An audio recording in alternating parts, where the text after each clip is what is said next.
This is Las Vegas Real Estate Now with local real estate expert Harvey Blankfeld. Where we want to educate you about our market, empower you to make wise decisions, and help you engage with our expert contributors. Let's start by having me share mine and then have you chime in, and you can tell me your thoughts about those, and then we can go on from there and start to carry this thing forward from the stats. Is that okay?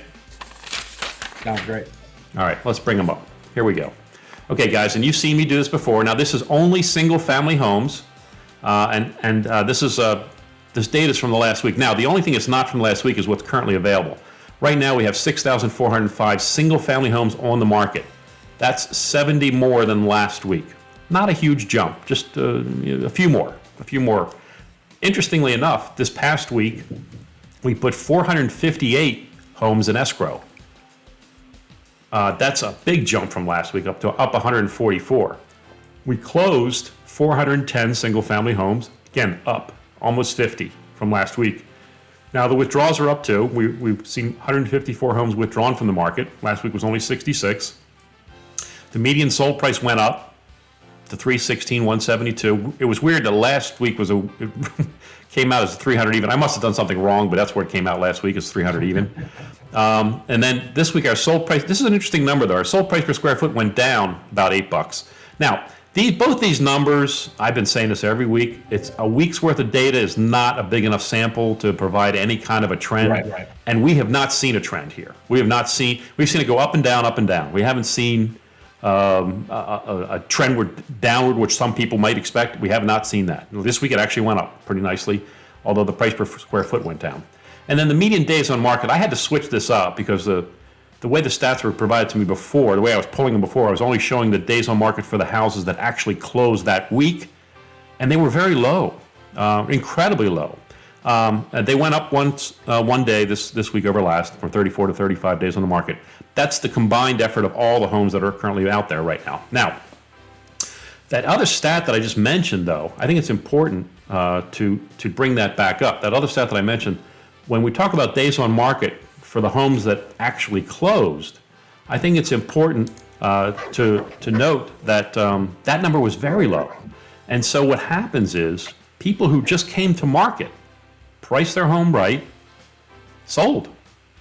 And that's right. We're seeing that.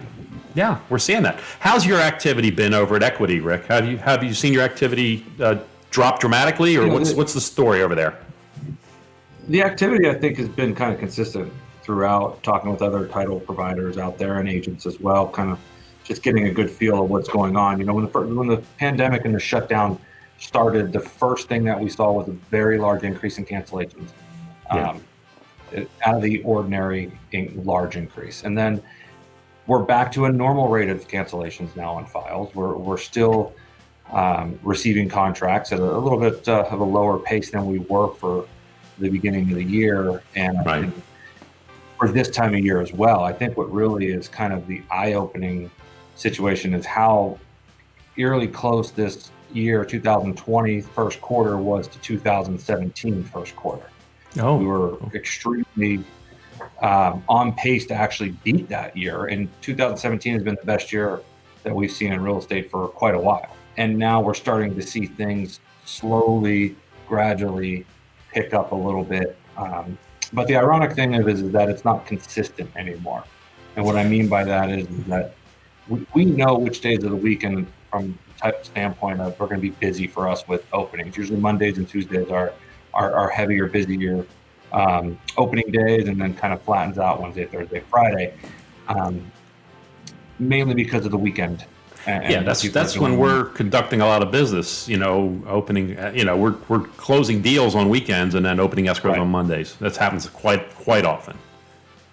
Yeah, and that has completely gone out the window. We don't see anything like that now. Last week, my best day was Friday, for no rhyme or reason. So far this week, Tuesday has been the best day. So it's fluctuating, but the point is there's still homes being sold. There's still people buying them. The activity level is starting to increase a little bit, and as we come out of this pandemic, we could be geared up for a really busy second half of the year, depending upon interest rates and the job market, really. A lot of the cancellations are not not for arbitrary reasons, or even they're really, most of the cancellations that we have seen were because the borrower couldn't borrow because the lender couldn't lend because the borrower was furloughed and or Right. laid off or whatever you want to call it. And so that's the reason we've seen a lot of that. And I haven't seen people willy-nilly just saying, yeah, never mind. When you have a closing these days, are you, like, I always attend all my closings, all my signings. I've always attended my signings, and your staff knows that. They know me. I mean, I come walking in, they're always, they know me by my first name, which is great. I walk in, they know me, hey, Harv, welcome back. And so it's great. But I had a signing scheduled today, not with you guys, with another escrow company. Sorry, Rick, it wasn't our choice. That's all right. And they told me I couldn't come. They said, Harvey, I'm sorry. We don't want you here. We just want to have as few people as possible in the room. So I did like a conference review with my buyers and with my clients, and we talked about things beforehand and got everything squared away. But are you finding signings to be more challenging right now? What's going on with your signings? The signings are definitely a little bit more challenging right now. I think we've kind of worked through the challenging part. The first 2 weeks when this first happened, was very challenging. And as far as the buyers, we're doing those all remotely right now.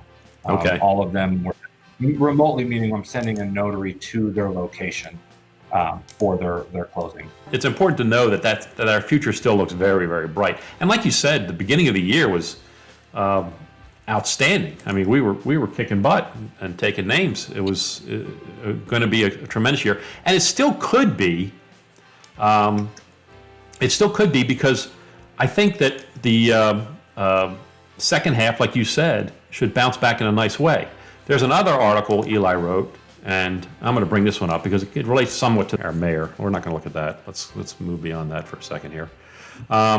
This chart here, the sales drop, and this is interesting because he's comparing year over year. Last year were 4,005. This year was 2,130. So about a little more than half. New homes. That's about in line. Right? I'm seeing that the same way. And but interestingly enough, the number of canceled sales, the same. I mean, so, Well, I think a lot of the canceled sales came out in the end of March. I think we saw a lot of those in the end of March, and when we hit in April, we got back to, hey, these are the real buyers, these are the real sellers right now.